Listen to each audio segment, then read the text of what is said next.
Calling Kitty.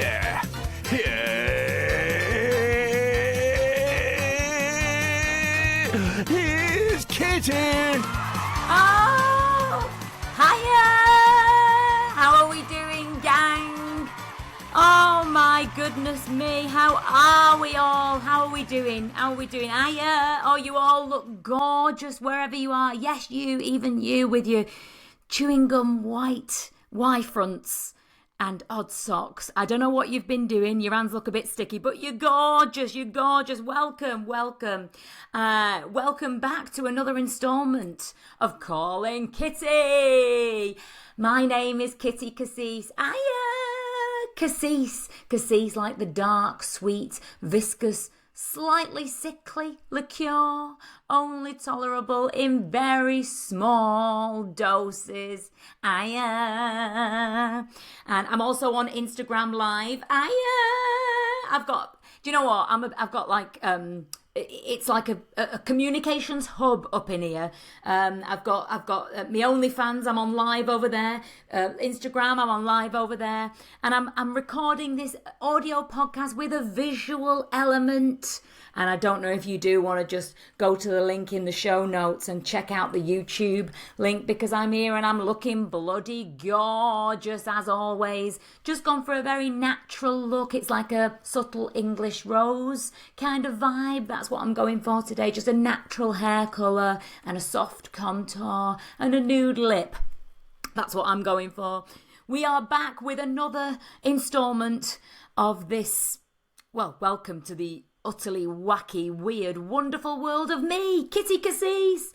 Calling Kitty is for the woman who cannot resist getting involved when seeing strangers having an altercation on the street. Is that you? Yeah. You'll poke your bloody nose into whatever drama might be unfolding, all the while feigning concern for the welfare of the parties involved, when actually you just want to get a good story to go and tell Deirdre at the post office, don't you? That's your main motivation. And if that is you, then I am you, you are me, and we have found our tribe, we found our people, because that would be my initial reaction as well. Wherever you are, whatever you're doing right now, I hope that you are coping. All right, and coping is the absolute most that we can ask for. When we're recording this now, it's February 2024. You might be listening to this in a dystopian future somewhere in a time capsule. It would just be me and Louis Theroux. I reckon that's like the cockroaches. That we'd be the only thing. Everything else would get obliterated. It would just be us left. And I can confirm that it is a shit show. So, you know, the minimum we can expect is just to cope. And I hope wherever you are, you're coping. Forget about thriving. Forget about succeeding. We're just putting one foot in front of the other. That's what we're doing. All right. Now, you might be listening to this whilst performing some menial tasks. You might be washing up. You might be fixing a light bulb. You might be peeling an orange. Who's peeling an orange these days? I'm just moving my Instagram camera because I know that my fans would want to see me. They'd want to see me and the full visual. That's what you'd want, wouldn't it? Who is peeling oranges these days? That's what I want to know. Are you using a small knife, or are you just getting in there with the thumb?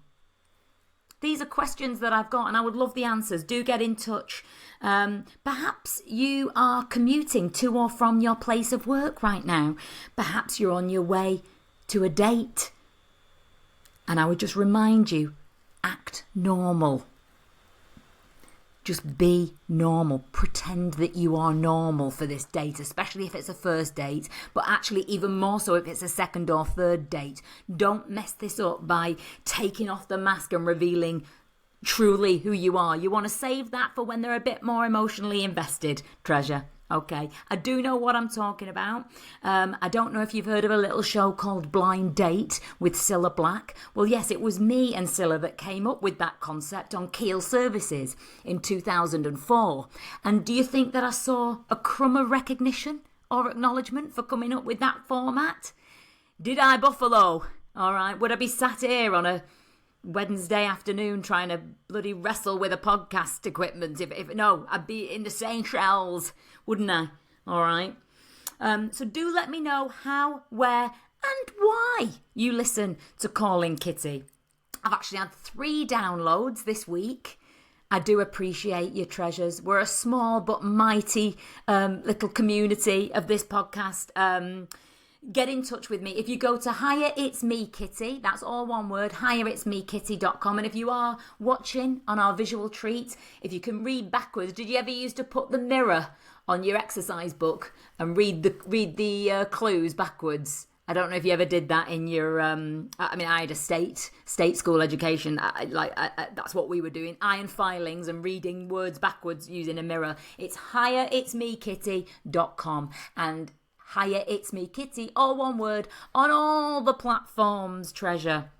What have I been up to, kittens? Well, me and our Dave, we were at a wedding this weekend. God, it was so boring. It really, really was. It was a family wedding, and it was a sober vegan wedding.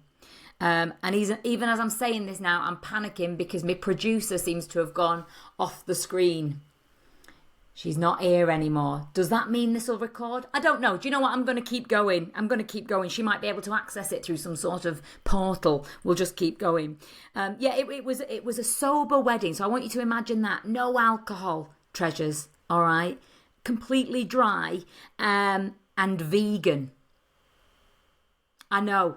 Some of you had dropped your knife, clattered your knife and fork onto your plate at the mere thought of a sober vegan wedding. It was my nephew's nuptials, our Sue's eldest, John. I mean, he always looked like a haunted Victorian child. Do you know what I mean? He's quite grey around the gills, like he's carrying a secret. Always has been, you know. And he was marrying his childhood sweetheart, Emma. I say childhood sweetheart, and I'm using me. You can hear me rings clacking because I'm using the what are they called? Those little 66s and 99s. Inverted commas. Thank you, treasure. He was marrying his childhood sweetheart, Emma. Oh, she's tedious, bless her. She's got one eye going to the shop, the other coming back with the change. You know, one of those. So Emma, you know, she's lovely, she's harmless, but she's just, you know, I'd rather watch paint dry, quite frankly. But with our John, I remember most of his teenage years were spent hanging around with Stewie Price. Now, Stewie Price worked in the Habadashary on Rectum Road. He made all the tabards for the dinner ladies, all right, and they'd go to Soho most weekends. I mean, I went with them once and we ended up at Paul Gambaccini's penthouse apartment putting the world to rights. They were different times. They really were those, you know, it was just a different age. It was a different era. But John has married Emma. Now, Stewie Price was the best man. And John and Stewie went on their own stag do. Just the two of them. Now, there's a lot to unpack there, isn't there? But you cannot tell our Sue anything about it. She doesn't want to hear anything about it. Now, I spent most of this wedding on Saturday hiding in a disused storage cupboard with a slab of camembert and a litre of cooking sherry that I'd found in one of the kitchens. That was the only place that I was going to be able to have a good time at that wedding. Do you know what I mean? And by the end of the night, there were 17 of us in that tiny space, and we just couldn't hack it. I've got into terrible trouble. Apparently, I'm a ringleader, I'm a bad influence, but I am also a gay icon. So what can I say? Do you know what I mean, treasures? That's what I'm saying. So thank you for coming back. If you've never listened to Calling Kitty before, you don't really need to go and listen to the previous episodes. It's not like there's a story arc or any recurring themes that you need to listen to. In fact, there's probably quite a lot of repetition.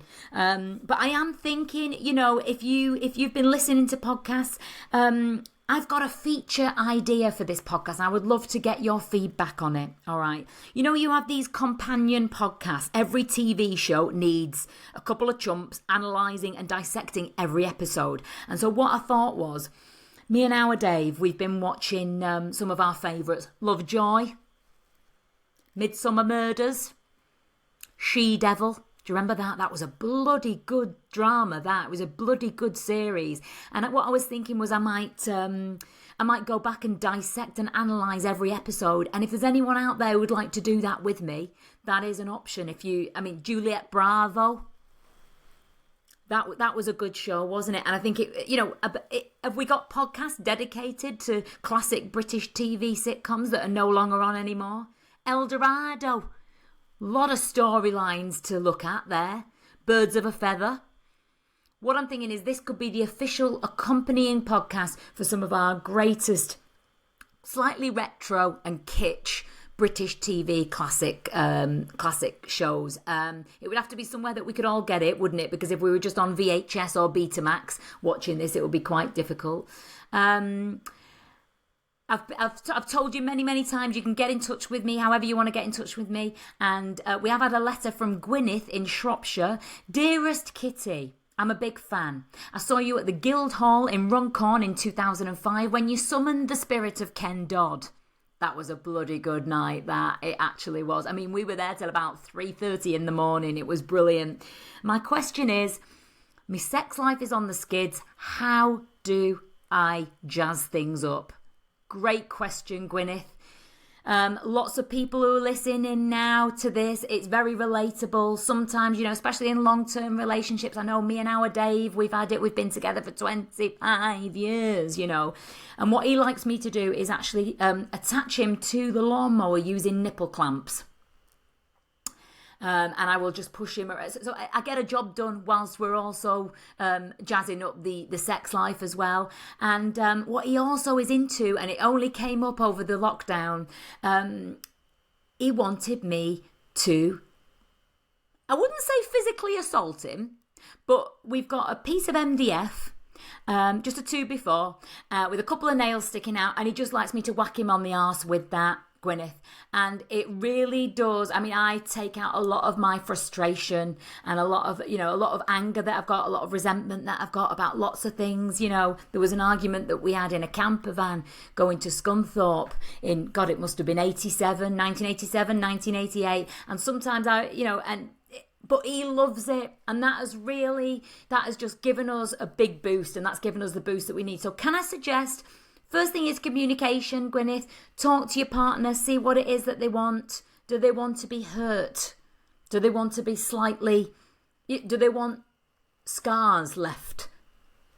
That is also, it's a big thing at the moment. Do you remember the executive desk toys that you used to be able to get with the clacking stainless steel balls? I've got a load of those, a job lot of those, about 500 of them. And what I've done is I've detached all of the balls and now I've made them into anal beads. And I'm doing a bag of 20 of those, Gwyneth, all different shapes and sizes, mostly spherical. I'm doing those for $16.99. So get in touch with me, Gwyneth. That's something that I can help with. And if you've got any dilemmas, do get in touch. I've said to you before, you can get in touch lots of ways. But one of the ways you can get in touch with is to actually call in. All right. And I will reveal that number. I will reveal that number in time. But I've got a feeling, and let's just see if somebody is on the line. I've just got a feeling, Ellie. Are you getting that static? It might just be me, because obviously I've got my clairvoyancy kicking in. I feel like somebody might be calling. Hiya on Instagram. Is everybody there? Let's just see. I've got a feeling that one of... Oh, he's there. Hiya. Hi, Kitty. Oh, hiya, Treasure. Are you all right? What's your name? Yeah, good, thanks. Yeah, my name's Tony Cant. You alright? Hiya, Tony. Are you all right? Oh, lovely. Yeah, are you all right? Yeah. What can I do for you, Tony? Where are you from, first of all, Treasure? Well, look, I'm from the East Midlands, Leicester. So I'm ringing from there, Leicester City. Oh, look, what's the weather doing up there today, Tony? Oh, I tell you what, Kitty, it's well miserable. It's so bloody cloudy and overcast. Honestly, you can't see out. Honestly, it's raining all afternoon and all morning. Terrible. It does make you sort of question life's purpose, doesn't it? Oh, I've had enough. I've had to really just switch off and just put some lovely tunes on just to get me through it. Do you know what I mean? I find music gets me through, loads of stuff really. But I'm just ringing up because I've got a bit of a problem, and I know that you're like really good at sorting stuff out and giving great advice and all that. So, is it all right to Definitely. talk to Go you now ahead. about it? Do it, Treasure. Well, Go on. look, Off you go.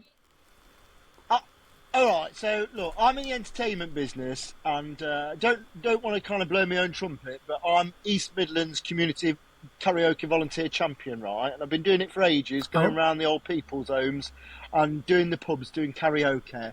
Like, I started off with my partner, Karaoke Chris, and we split up like separate ways, like 1998. Now, I don't know if it's because it's a leap year this year or there's something going on with his life, but he's trying to get back into my karaoke scene and trying to buddy up and get involved with my karaoke, and I don't really know what to do because like it was a good laugh and all, but really I think I've moved on. I've become better without him. So what should I do? Should I just like ignore him, or do you know what I mean? Just maybe give him a bit of time of day just to have a chat or what? I don't know what to do really. So that's why I'm calling you. What do you reckon? Right, first of all, Tony, I want to thank you for getting in touch with me. You've come to the right place, Treasure, okay? Now, with double acts, Pleasure. you get it all over the place, don't you? You get it all over. We know, you've got your Fred Astaire, Ginger Rogers. They were absolutely plagued with issues, weren't they? Through to like Adam exactly, Buxton and Joe Cornish, and everywhere in between. What happens is you get two strong personalities, two talents, but then what I'm getting from you, Tony, and I'm picking this up over the wavelengths now, that you were serious about it and you were consistent and you were persistent. And what's his name? The other fella, Chris, was it? Chris. Chris is giving me very fly-by-night vibes. Is real. I just tell you how it happened really. We used to do like a regular night, and we were in charge of the meat raffle. Like halfway through, we used to do a meat raffle, and it came a bit suspicious that his family member always won the top prize. And the top prize was like banging. It was like a good bag of chops. And it's always his family member that won it, you see. So I always, do you know what I mean? It was just... People start, you know what people are like, they start talking, you know what I mean? If they're getting the chops all the time, people are going to start getting suspicious about it. This reeks of corruption, Tony. This reeks of corruption, Tony, and you don't need that reputational damage. You've built up a brand here. I'm checking out all of your socials here. You've got a brand, and you need to protect that brand. And what I don't want is somebody messing with the offal. Do you know what I mean? You've got to do everything above board. Yeah. Because the meat raffles now I do are like a lot better. Yeah. So you are synonymous with quality. You are synonymous with honesty. You are synonymous with transparency. Okay. And what I'm feeling, Chris is going to bring a big stinky vibe with him. But there is part of me that thinks maybe your conscience just wants to sort of like give him at least a chance. Do you know what I mean? I don't know if you've got maybe a venue that is a lower stakes venue, no pun intended. Just somewhere that you can at least I like that, give him a go, see if he's changed. It could be that he's changed. You never know, Treasure. You got to give people a chance sometimes, but maybe on a very, very low risk strategy. That is one idea. Oh, what you could do is just nip it in the bud. Do you know what I mean? As you know, I don't know if you know, if you've ever listened to my podcast or followed me story. Brenda is my kind of, she is my sort of nemesis, if you like. She poaches all of my clients. She leaves bad reviews on TripAdvisor. That's what you've got to be careful with now. If you get a bit of a sabotage thing from these people, they can really, it can fester like a cancer. Jealousy can fester like a cancer. Let's get that on a t-shirt, Ellie. That's merch. Jealousy can fester like a cancer. and they will try and take you down, take your business down. I've got a couple of CCJs because of the fights that me and Brenda have had. So be careful. Don't get yourself into anything like that. If anybody has got any advice for Tony, please write in and let us know. My feeling that I'm getting is that you've got two choices, haven't you? Either nip it in the bud and say, no, cock, don't want anything to do with you. But you then risk him getting a bit spiky and salty, or you say, "Yeah, sure, Chris." And you could just, go to a small venue where there's not really that many people. Maybe don't advertise it at all, and then it is just you can say, "Well, we tried." Yeah. No, honestly, that is sound advice. That's really good. I think, Sometimes I'm going to mull it it's good. over, but I think you... Yeah. Yeah. Honestly, it's Kitty, good to it's just been get great. it off your Honestly, chest that's really sometimes, opened my isn't eyes. it? Yeah, sometimes it's good to just get it off your chest lady, and talk. So thank you. Oh, Tony, Yeah. you're very, very welcome. And look, that's how easy it is, treasures, pleasure. listeners of Calling Kitty. Like I say, if somebody said to you, Tony, what are you doing? You'd say, I'm calling Kitty. And it's as simple as that. It really is as simple as that. Yeah. That's it, on the phone. Straight Thank away, you very picking much, up the Tony. blower like that. Yeah, just... No worries, Kitty. Love listen. you. Thanks so much for listening. All right, Cock. All I'll right. see you later. Ta-ra! Ta-ra! And as for you lot, it's been so lovely to hang out with you. See you, treasures. Please do share and like and subscribe and rate and do all that bloody stuff that everyone asks you to do all the time. If you can't make it to one of my live shows, and I know that some of you have mobility issues, some of you just don't want to go out and watch great comedy, and that's completely understandable. But go to my podcast, like the podcast, subscribe and rate it and do all that and share it. And listen, from the bottom of my colonic to the very tips of my acrylics, I've been Kitty Cassis. This has been Calling Kitty. You lot have been bloody gorgeous. Ta-ra! Like, follow, subscribe, sign your life savings over to Calling Kitty. Available on all the podcast platforms.